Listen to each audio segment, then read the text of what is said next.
Some show up at Keeneland just to be beautiful, some for the burgoo. Me, it's because the best handicapping challenge on God's green earth is right here in Kentucky. Star horses come from Florida, California, and New York, Arkansas, and Louisiana, all to what undoubtedly is the greatest horse racing melting pot in America. Into the stretch at Keeneland, and Flight Line just moves right by. Life is good. Win here and you've done something. Love what you do and you'll never work a day in your life. That's Keeneland. Now, let's get handicapping. Welcome in, everybody. Let's do this one more time for the 2023 spring meet at Keeneland. I'm Jeremy Plonk from Horse Player Now with the Keeneland Look Ahead. We've been here over the past, 13, 14 days of the meet, and we hit the final day, day 15. It all comes to a culmination with a 10-race card beginning at 1 o'clock, carryovers and the pick six and the super high five. Everything must go because it's closing day of the meet before they move to Churchill Downs on Saturday. So it's a good time to be playing the races. Now, look, admittedly, I've had a lot of bad days this meet. It hasn't been good. Today was good, though. 4 winners on top today. So that's momentum into this closing day card. Maybe some confidence that we could take down that carryover pick six. I joked with somebody earlier today that I hit the pick six last week. It only took me 5 days to pick the 6 winners. That's the problem sometimes. But struggles were gone away today with a little smile and the 4 winners. So hopefully, again, we've got some good momentum going to closing day, where the pick six carryover is $52,325, and then super high five, which will be the last race on the card, carryover there just over $8,700. So some opportunities to make some extra cash, build up that Derby bankroll. Heck with the bankroll, get some money to put in the bank and spend on your own as you take down a big one here on Friday at Keeneland. Now, weather is iffy. It just absolutely is. Overnight rain's a certainty. Supposed to be storms in the morning, maybe clear off and be okay for the beginning of the card. Looking at the hourly forecast as the day goes on, maybe it gets a little bit better. We shall see. There are 4 turf races scheduled on this 10-race card, so cross our fingers. I would imagine the Bewitch Stakes is pretty safe, graded stakes. It takes a lot to come off the turf. The other thing, too, is it's closing day, right? So there's no protection of the turf course. You say, well, a wet day, we're going to tear up the turf and have a lot of claws and things like that will knock us out of turf racing for the next few days. So that's a lot of times why you have cancellations, the damage it'll do to the course. That's not really the problem here at all, where we have 6 months off until October racing returns at Keeneland. So I would imagine they'll try to keep everything they can on the grass, but if races are going to come off, turf sprints generally the first thing that come off the grass, and one of the reasons, whether it's Keeneland or anywhere else, a turf sprint usually have a big field, and they're running all the way across the track of the turf course on the backstretch, right? Usually in a route race, you'll get single file, 2 deep, 3 deep, and it's really the only inside 15 feet of a course that really gets kind of chewed up. In a turf sprint, they're spread all the way across the backstretch, starting gate of 10, 12 runners, and they rip up a lot more turf in a turf sprint on the backstretch. So often if you're going to see a race come off the turf, it will be a turf sprint. Of course, safety of the horse is always of the utmost importance. If it's slippery, if the horse isn't up to snuff, they're going to take the races off the turf regardless whether it's closing day or not. But again, we don't have to worry about the conditions of the course tomorrow, the next day after that. When we look at Friday's racing, all we got to do is get through this 10-race card. So with handicapping tonight, we're going to be a little tentative perhaps on the turf races.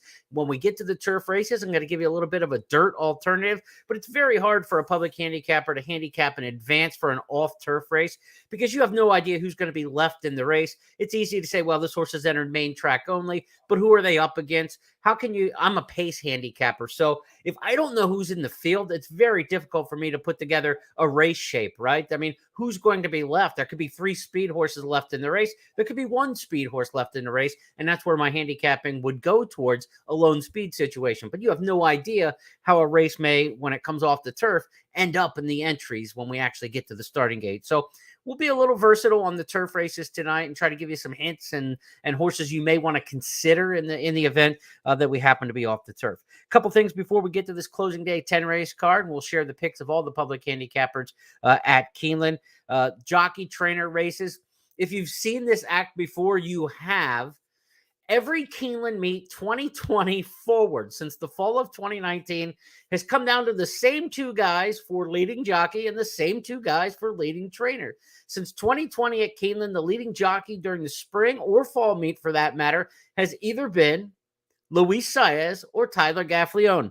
They enter closing day 18-18 in the standings because of a 3-win day today by Luis Saez. He's finishing strong. He'll try to win the title. Saez, Gaffalione, again, they've won every jockey title at Keeneland since Julien Leparoux won the fall meet in 2019. Fall meet of 2019 was also the last time we had a leading trainer at Keeneland that wasn't named Brad Cox or Wesley Ward. They hit closing day in almost a deadlock. Ward has 12 wins. Cox has 11. Now, Ward has the advantage in trying to win this title because he's got 5 horses in on the program Friday. Brad Cox just has 1. Cox got a victory today. Ward got a victory today, so the gap still stays 1 going into closing day. Brendan Walsh didn't make any dent. He can't win the training title here. It is up to Ward and Cox, and Ward has the advantage with 5 horses on the card. Again, just 1 in for Brad Cox.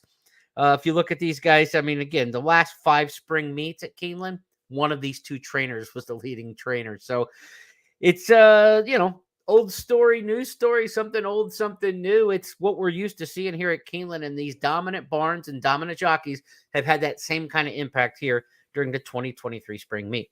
One of my favorite horses in training going on the Friday card. Can't wait to see Warlike Goddess. Really hoping the Bewitch Stakes, which is the featured 8, stays on the grass. She's just such a cool horse for Belmont, off the pace type. She always brings her game with her. She's going shorter on the turf, longer on the turf, against the males, against the fillies and mares. She just brings her game. I can't wait to see Warlike Goddess in race number 8. Okay, so let's get to handicapping on this 10-race program as we wrap up the 2023 spring meet with a 10-race card. Here is the final big picture of the season as we have a carryover in the pick 6 that starts there in race number 5, carryover in the super high 5 in race number 10. Traditional starting spots for the pick 5. It begins in race number 1 on a 10-race card. Race number 2 will start the early pick 4. That pick 6 opens in the 5th. To the back half of the card, the Keeneland Turf pick 3 in green will be races 6, 8, and 10. Late pick 5 begins in race number 6. The late pick 4 with a $200,000 guaranteed pool begins in race number 7. Stakes action with the Bewitch Stakes in the 8th. And again, that carryover for the super high 5, 8,700 in the final race. Our 3 key plays of the day, I kept these to the main track because of the uncertainty of the turf. Races 1, 4, and 7. We'll talk about these each individually. A couple pedigree angles right off the bat, and that's why I'm in race number 1. I think we've got a chance at a decent little price with number 6, Pachanga Loca. And Pachanga Loca's got a super chance on the stretch out because I love the sire here. Super Saver going long on the main track here at Keeneland, an outstanding sire. This horse gets in light. She's a 3-year-old filly taking on elders. So she's a 3-year-old filly against fellow 3-year-old fillies, but she gets in light at 113 pounds because they go to the apprentice rider Rodriguez. I think that 5 pounds over a mile and a 16th can help. I like stretch out speed going a mile and a 16th here at Keeneland. They only have to last to the 16th pole finish line. And again, there is a pedigree to get it done here going long. Fausto Gutierrez hasn't run many horses here at Keeneland over the past several weeks here at the meet, but a couple that he has run have run pretty well. So Pachanga Loca, the 6 on top for me right off the bat. And this is an island situation in a 7-horse field. Nobody else has Pachanga Loca in the top 3. So I feel good about the chance of getting a fair price on this one. We're just going to the front with the speed, seeing how far we can go. Love the pedigree angle with Super Saver going long here on the main track. As for the others in this race, the 7 and the 5 and the 3 also get top picks. So 3, 5, 6, 7. 4 different top choices from the 5 public handicappers here at Keeneland. Could be a pretty wide open race, given that only a 7-horse field. Not a lot of consensus in this particular spot. So, hey, I like being on the island. It's a 7-horse field. There's a lot of different picks. I think we're going to get a fair price. Let's go. Pachanga Loca is one of the key plays of the day. Rarely do we get one of these in race number 1 early in the card, but we have that situation coming up on Friday. So let's go to race number 2 and let you know this is where the early pick 4 starts. Early pick 4 races 2 through 5 on this card. And the second race on the program as we go back to the handicappers picks is as wide open really as the opener. 4 different horses from 5 handicappers picked on top. Number 1, Bunchen, the 4, Donate Life, the 5, Liam's Message, and the 7, Hollywood Boulevard. Race number 2 is a 5.5 furlong turf sprint in here. Bunchen is the first-time starter for trainer Wesley Ward. 5.5 on the turf. If we stay on the turf, this is a tough post down on the rail. That's one of the reasons I didn't take Bunchen. We don't get many winners from the rail in big field turf sprints like this. So you've got to really be good down there to work out the trip and just be faster. That can be the case when you've got Rosario riding for Wesley Ward. But I thought maybe we'd take a little chance of beating Ward in this spot. I like the power post 3, 4, and 5 in the turf sprints at Keeneland with the big fields. We've had a couple real nice winners this meet. Liam's Message, I think it's a good shot in here. Fausto Gutierrez could be a good start to the day for Fausto. He's got a horse in the opener I like. He's got a horse in the second that I like because Liam's Message is really well drawn here in the 5-hole and gets Irad Ortiz. If there's 2 jockeys who dominate the turf sprint statistically here at Keeneland, it has been Irad Ortiz and Joel Rosario. They're on Liam's Message and Bunchen. So 5 and 1 are the obvious 2 players in here. I think the 4 Donate Life with some good works coming from Fair Hill for Phil Shanto could be decent in here. Donate Life one to consider with a good post draw, but I'm going with the 5 over the 1 as the horses that I think we need to consider in here. Donate Life is the top pick for Tom Leach in there. Hollywood Boulevard, the 7 for Gabby. She's going for a little experience here. Wayne Catalano trains this Hollywood Boulevard, who debuted here in a baby dash going April 12th. Didn't show much that day. Didn't break that well. 12-1. Comes back second start. If this race comes off the turf, then the situation changes just a little bit. I'm not so worried about the rail quite as much as we get to the main track. If Bunchen can break in there, then if this race comes off the turf, Bunchen probably moves up a little bit actually by Gun Runner out of Speightstown Mare. I mean, Wesley's got this one go 5.5 at the end of the meet. He's already run a lot of his big bullets for the 2-year-olds. He won another 2-year-old race today, impressively. But if this race comes off the turf, I think you're probably liking the 1 Bunchen a little bit more. Liam's Message by Liam's Map out of a Mr. Greeley mare. That should handle a wet track for sure and should be decent enough, I would think, on the dirt. No reason to think not. So I think these 2 horses probably still stay the same if we go 5.5 on the main track. 5.5 on the main track, the run into the turn, I think you get a little bit more, a little bit more speed crazy, I think, than on the turf a horse can finish. On the main track, you want to get to the lead going 5.5, but it's hard to tell with all these first-time starters who's going to end up breaking. So little indecision in race number 2. Not one of my key plays of the day for sure. Let's go to the 3rd race on the program. We go 1.16 mile maiden claimers here, stretching out bottom level here. I've got Bad Bunch at the top of my past performances. Really nobody that jumps off the page that I love. Viewers' discretion kind of takes on 4-year-old taking on 3-year-olds. And I thought that might be enough to put this one over the top. Has to give 8 pounds in the weight, but viewers' discretion. Going long at 1.16 I think you probably want the older horses over the 3-year-olds in this spot. So viewer discretion is kind of a horse we've all defaulted to. You got 4 of the 5 handicappers all picking this horse on top. DDB, the 5, is the top pick for Tom in here. I'm not wild about anybody in this race, and I don't think you need to go crazy here. There are other bets that are better than this one. This race is a lot of indecision about it. This might be one for visual handicapping because they're kind of bottom level maiden claimers. Who's feeling good today? Who looks good in the paddock?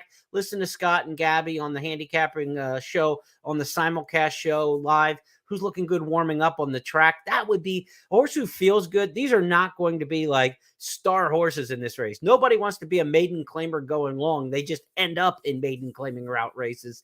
So it's not Mr. Right. It's Mr. Right now. And that's what we're looking at here. In fact, Mrs. Right and Mrs. Right now, because these are fillies and mares. But viewers' discretion a pick in here, but not one I'm wild about. Street Sense of Sires had a really nice meet. Saffy Joseph gets replenished on this track for the first time at Keeneland. This horse has been running on synthetic and turf. Those horses tend to do well on an off track. Street Sense on an off track, I like the sound of that. The 7 Replenish, if it rains and we've got a really sloppy go here, this is a horse who could like the track. Wasn't in my original top 3 in this race. I've got it 4-2-5, but I think you could throw the 7 in there. This is a race you want to spread out. The more sloppy the conditions, perhaps, the more shot that you would want to use a horse like the 7 in there. As far as 4-2-5-7, at least 4 deep, I think you want coverage in race number 3. Let's go to the 4th on the card, and the 4th race is one of my top plays of the day coming up here. And I'm going to take a shot on top with Freeze Pop. Nobody else has Freeze Pop on top. Only 7-2 in the morning line, but the fact that nobody else has the 7 anywhere in their top 3. And again, this isn't a huge field size. In a field of 7, again, I've managed to land on a horse nobody else has picked on top. Now, this is a non-winners of 2 claiming lifetime race, and you know how I like these races. A horse who's got the best maiden win in a non-winners of 2 lifetime. We've talked about this a couple times during the course of the meet. The top maiden win in this race, no doubt in my mind, goes to Freeze Pop, winning here for $50,000 back in the fall meet in October. Freeze Pop is by Candy Ride. So you know the Candy Ride's like Keeneland, already a win over the track. You know you're going to like the track. You know you've got a pedigree here to play at a mile and a 16th, no doubt about it. Already won at a mile and an 1/8. So a lot of the variables are out of the way for Freeze Pop. You get a good speed jockey in Gerardo Corrales. Expect this one from the outside to try to go. And the best maiden win in the field of non-winners of 2, that puts me on the 7 Freeze Pop, one of my key plays of the day. Now, there's some other horses in here dropping out of allowance races. This horse looks like he fits for this level. Claimed last time out off a 4% trainer. That's another good angle. Eric Foster, 16% trainer. When you see a horse claim last time out, is the percentage of the new trainer better than the old or vice versa? That might tell you how a horse's form may go up or down. If a 4% trainer was getting decent performers out of Freeze Pop, what a 16% trainer might do is getting an even better performance. So Freeze Pop, one of my key plays of the day, race number 4. It's the 7 horse on top. Also got Odds on Tony in the mix in here for Kenny McPeak, who's had a pretty good meet. Let's see who the other handicappers have in race number 4 as we look across the way. The 1 Flute Master, the 2 Malibu Mike, the 4 Odds on Tony, the 6 Mayfield Strong, and the 7 Freeze Pop. What the hell's going on here? This is a field of 7 and 5 different picks on top. Maybe it's because it's closing day. We're all going different directions, right? We all have different motives at the end of the meet. My meet's been so bad, I got to find something nobody else has. Other people have had some better meets. Maybe they can lay on horses that are more reliable. I don't know. But interesting, early in the card, there is such division in 7-horse fields amongst all the public handicappers. So, you know, in these smaller field sizes, you're not going to get like 12, 15 to 1 win prices, right? So still, though, if you're looking at a horse who you think is the one to beat, 7-horse field, and everybody else has different ideas, you might get 4 to 1 instead of 5 to 2. And that's value, right? It's all about the horse at the right price. So if you think a horse is 2 to 1 to win the race and they're 4 to 1 on the tote board, that's great value. That's what we call an overlay. The price is over what you expected it to be. An underlay is when the price is under what you expected it to be. Say you look at a race and you say, I love this horse. He should be about 4 to 1 and he's 2 to 1. Those are the kind that even if you like them, the best bet is to pass and not play those horses that are underlaid prices. You're looking for horses to fit the price that you have in mind for them. Let's go to the 5th race on the card, and this is going to start that carryover pick 6. Again, pick 6 carryover, $52,325 going into the closing day card. It's going to start in race number 5, and this is a stakes race, maybe even a graded stakes race, disguised as a 3rd level allowance race. Great field here. Field of 6. You got Dash Attack in there, who won the Long Branch at Monmouth, the Smarty Jones over at Oaklawn. You got horses coming out of the Challenger Stakes down at Tampa Bay Downs in the Reds and Business Model. We the People last year won the Peter Pan by 10 lengths prior to the Belmont Stakes for Todd Pletcher now. There is a lot to like in this field. Britain's Kitten coming off a win at Fairgrounds last time. Excellent field, race number 5, but We the People is a standout to me in this spot.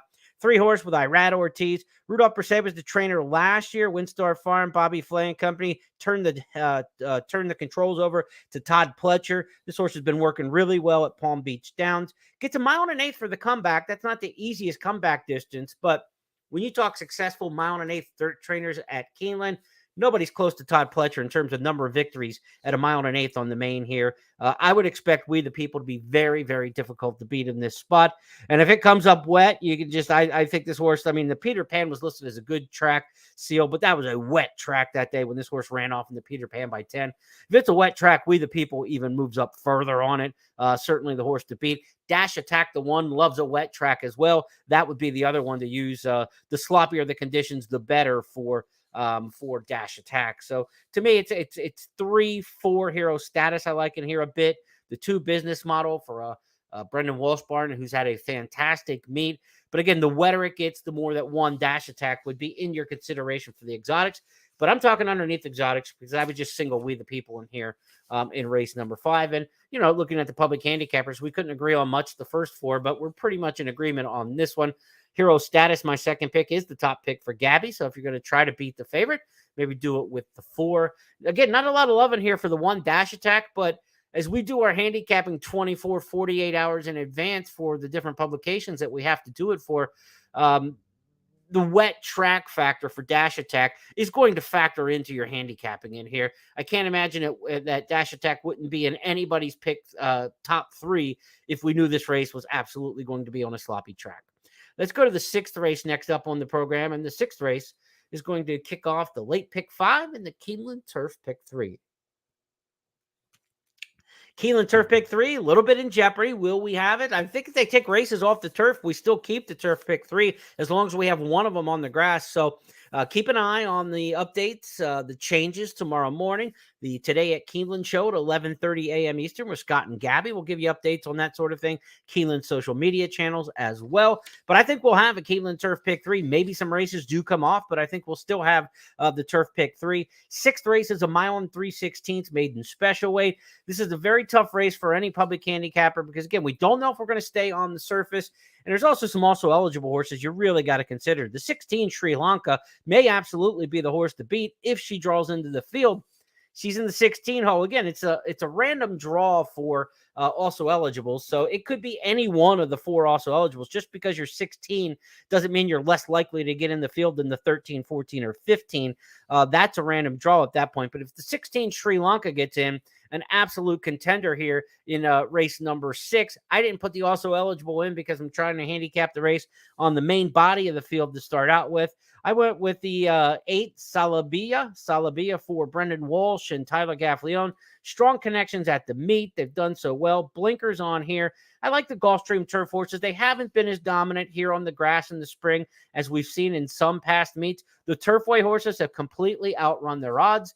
If you want to get a bombshell here in the last day of the meet, another one, it would be a Turfway horse coming off the poly or the Tapeta now, coming off that synthetic surface and running on the turf. Those horses have come in at big prices.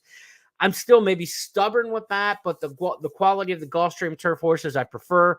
Salabia, the 8, I've got on top in here. The 12 horse Towerette also comes in from Gulfstream. A really nice debut, and the 12 might be the top pick, Rosario and Clement under most circumstances. But the Christophe Clement horses have run, frankly, poor at the meet, which is not expected from his barn. But the ones he sent here to Keeneland have really not done much. A couple had like lone speed situations and backed up and didn't even hit the board when they were lone speed in the race. So I'm a little leery on the Christophe Clement horses, but he's a great stamina trainer usually. If this course takes a little bit of water and they're going a mile and 3/16 and it's a heavy track, you want that stamina in the in the horse and in the performance. So Tower at the 12 certainly has to be considered. The 9 Pure Country, Vicky Oliver trained, should be coming from Off the Pace. Pure Country, one of my favorite albums. If you've never seen the movie with George Strait, one of the great soundtracks of all time. I threw Kenny Rogers at you the other day. I'm giving you some George Strait tips there with Pure Country. Not the reason I like the horse, but just fun to talk about. Let's go next up here on the program at Keeneland. We're going to move on to race number 7. Going to start the late pick 4. As I notice, I've got some past performances out of order. I'm going to try to reshuffle my papers here and get them set. I've got race 10 popping up here in my race 7 order. So let's switch that around a little bit. 7th on the card now. This is back to the main track, and this is one of our key plays of the day. One, because we've got a nice deep field to work with. We're on the main track. We feel like this race can hold together without a ton of scratches. And I really like the 3 in here at Castle Warden for Brad Cox. Bet the 3 to 5 in the debut. This is a Into Mischief colt, second-time starter. These are just the kind of races Brad Cox wins here at Keeneland. He's got one on the card today. It's closing day. He's trying to win the title. Maybe Wesley Ward won't pull away from him early in the card, and this might be an important race where he could even himself up with Wesley Ward and tie for the title. Cox can't win it. He's only got one on the card, and he's one behind going into closing day, but he could tie it with Castle Warden, and I think this horse will get the job done. So I really have a reliable feel for Castle Warden winning this race. We've got a big field of 12, so if you like to play tries and supers, this is your race of the day. A horse you trust on top, spread your wings underneath. And if you get the big price in second, that tends to pay a lot more than when you get it in third. So it's 3 with a couple horses you like in third. That's the way to try to attack to get the biggest price possible. I think the 5, the 7, the 6, the 2, and the 10 are all logical horses. You could play something like, 3 with those runners.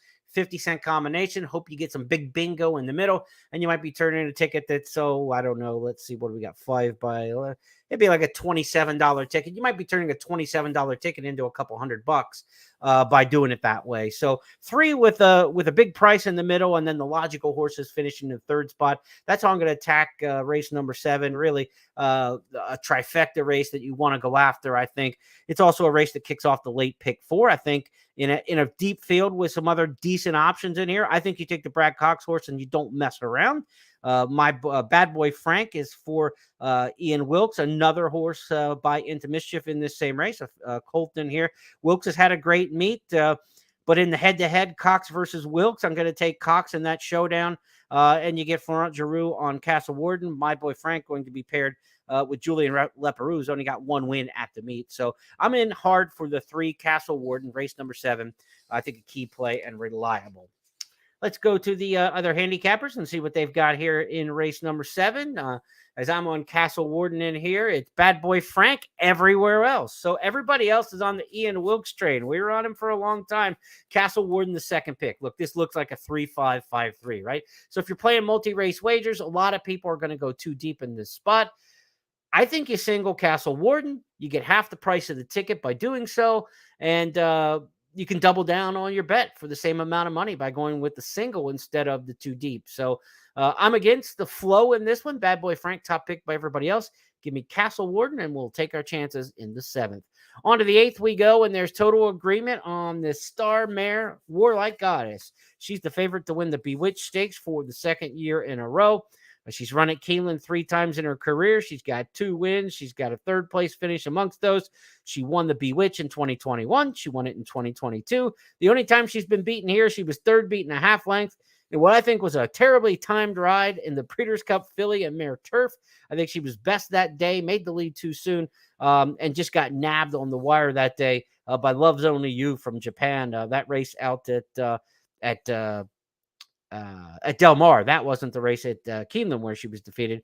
She was beaten at Keeneland in the Breeders' Cup Turf last year when running 3rd behind Rebels, Romance, and Stone Age. I mean, she last year at Keeneland went the 1.5 mile distance because they liked that long trip. Remember, Breeders' Cup Filly and Mare Turf at Keeneland, a little bit shorter trip than that. So they wanted to go the 1.5 mile. They took her against the boys, and she ran very credibly last year, Rebels, Romance. Now, the layoff, is that a concern as a mare gets up in age to race age 6? Sure it is.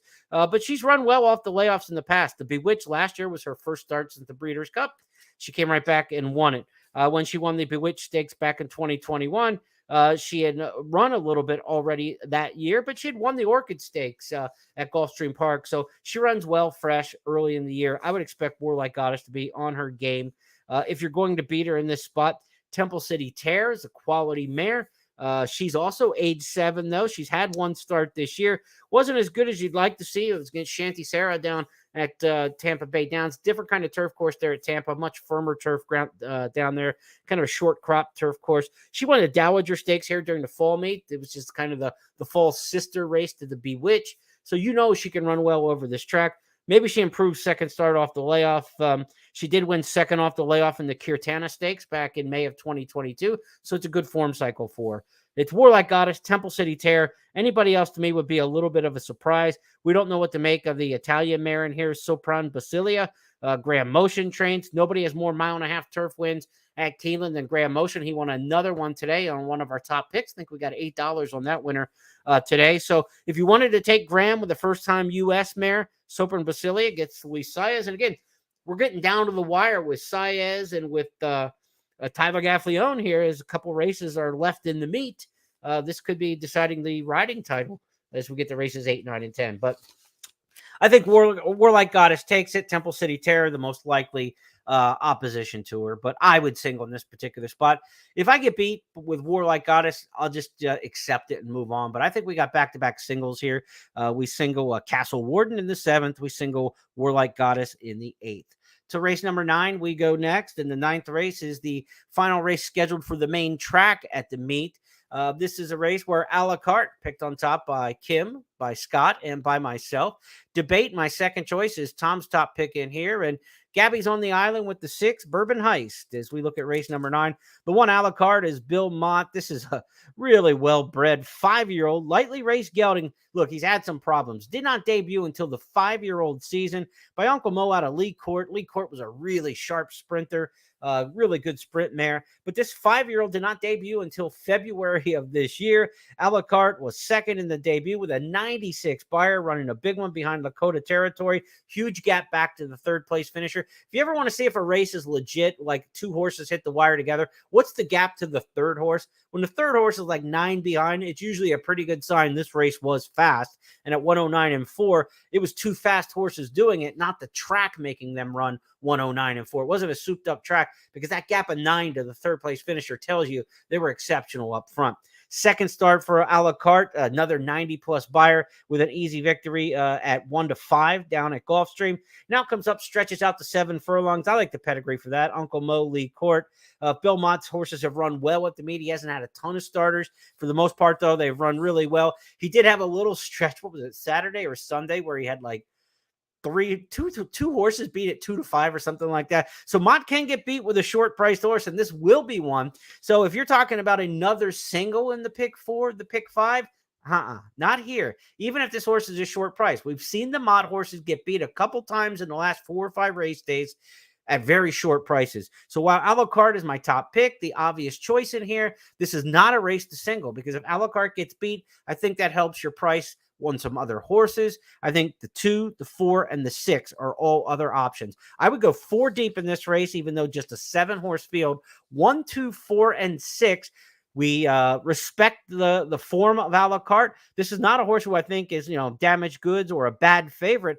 I just know the Mott horses have underperformed sometimes at really short prices, that people have overbet them. Nick Tamaro's Morning Line has this one at a very short price. People may follow suit with that, and a horse could be overbet. Certainly the buyer speed figures stand out on paper, and if you trust those figures, nobody else has run anywhere close to that 91 and 96 in 2 starts. But a la carte's got to show that he's that fast and can stay sound as a 6-year-old with only 2 career starts, can stay sound enough to run another big race, first time over the track here at Keeneland. It's a favorite, a horse I have on top, but not one that I have a tremendous amount of trust for, and I'm not going to bank my ticket on that one. I think you want to go deep in here. We're single in the 7th race, we're single in the 8th, and we're going to use 4 of them there in race number 9.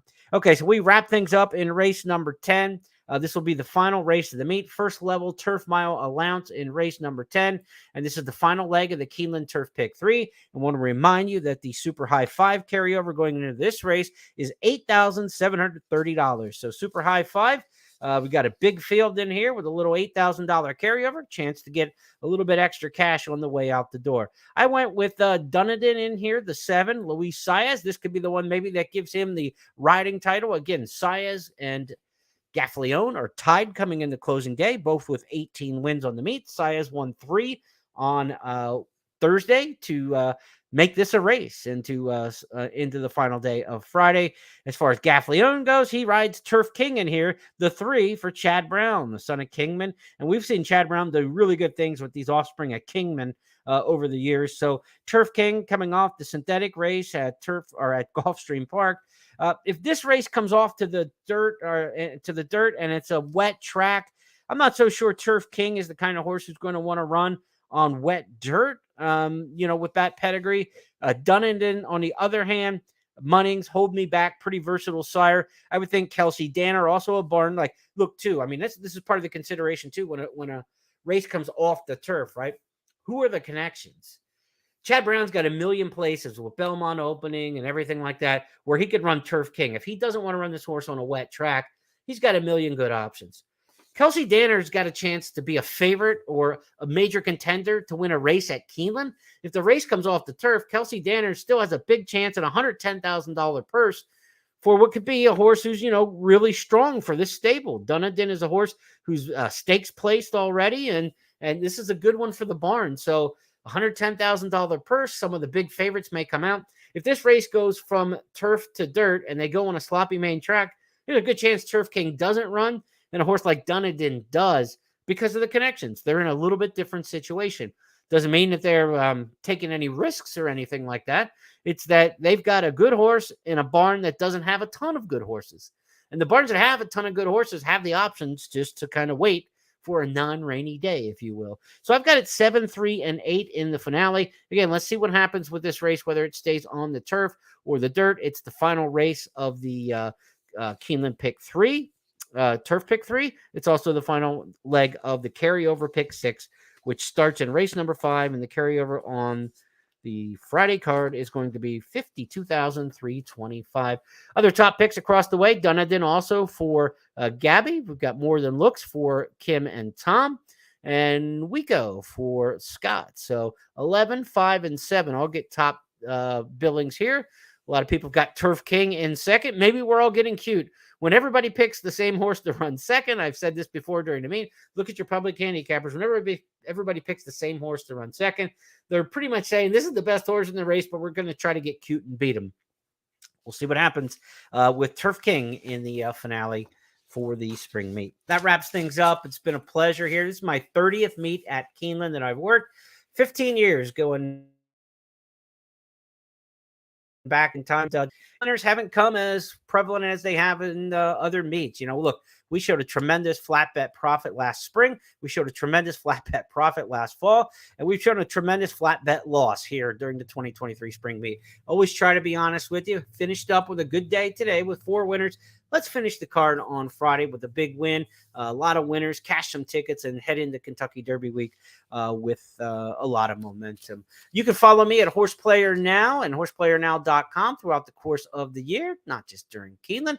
Got a lot of information, some of our old night school handicapping school lessons still up on the website there that you can learn more about the game. Be sure to check out on Twitter at Horseplayer Now anytime. Be happy to intersperse with the fans and try to help people out in this game of horse racing.